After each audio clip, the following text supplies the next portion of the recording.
এখানে দুইটা উদ্দেশ্য ছিল, একটা ছিল যুদ্ধাপরাধীদের বিচার, দ্বিতীয় হচ্ছে অসাম্প্রদায়িক ধর্ম নিরপেক্ষ বাংলাদেশ রাষ্ট্র প্রতিষ্ঠা, যেটা বঙ্গবন্ধু সোনার বাংলা আমরা বলি। এবং আমরা সেই 2010 সালে যখন ট্রাইব্যুনাল গঠন হলো, ট্রাইব্যুনাল গঠনের মধ্যে দিয়ে কিন্তু বিচারের একটা পর্যায়ে সমতা হয়েছে, কিন্তু ধর্মনিরপেক্ষ অসাম্প্রদায়িক বাংলাদেশের আন্দোলন এখনো চলমান। জানারা ইমাম 1994 সালে মৃত্যুর আগে লিখে গেছিলেন বাংলাদেশের মানুষকে তার আন্দোলনের দায়িত্বটা দিয়েছিলেন, এবং সেই দায়িত্বটা বহন করে আসছেন শাহরিয়ার কবির, কাজী মুকুল, শেমুল ইয়াসিন চৌধুরী, তাদের প্রজন্ম।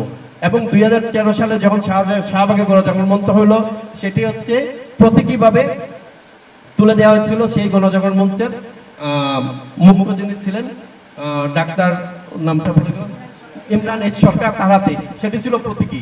এবং আমরা হচ্ছে সেই প্রজন্ম যারা সেটিকে সামনের দিকে নিয়ে যাব। আমাদের কাজটা কি?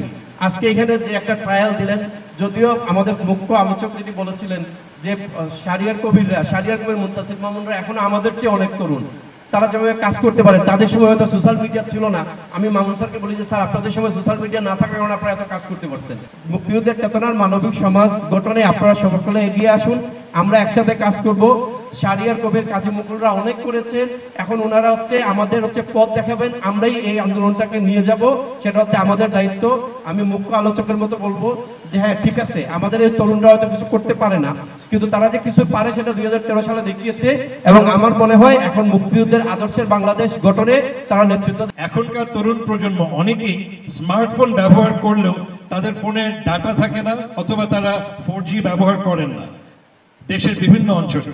কাজে এখন যখন তরুণ প্রজন্ম আমরা এগিয়ে আসছি, আমার হাতিয়ার শুধু কলম না, আমার হাতিয়ার আমার স্মার্টফোন, আমার হাতিয়ার 4G হোক বা যে কোনো ভাবে আমার যে ডাটাগুলো থাকে সেগুলো।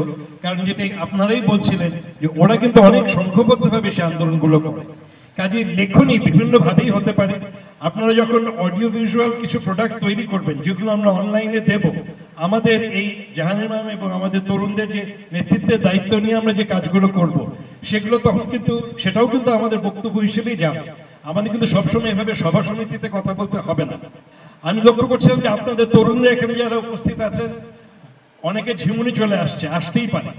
আমরা গরমের মধ্যে বসে আছি এবং এটি একপক্ষীয় আলাপ হচ্ছে।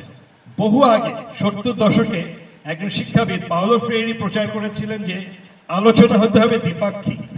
কাজে আমরা আশা করব ভবিষ্যতে এখানে যে তরুণ প্রজন্ম এসেছেন, আপনারা নিজেদের চেষ্টায় নিজেদের মতো করে পড়ার চেষ্টা করবেন।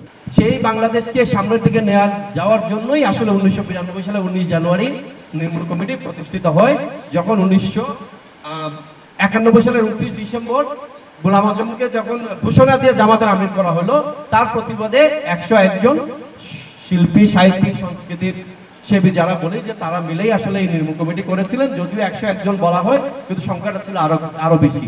এবং তারপরে গণ আদালত, যেটা তানজির মান্নান বলে গেলেন ইতিহাসটা, আমি সেটা না বলবো,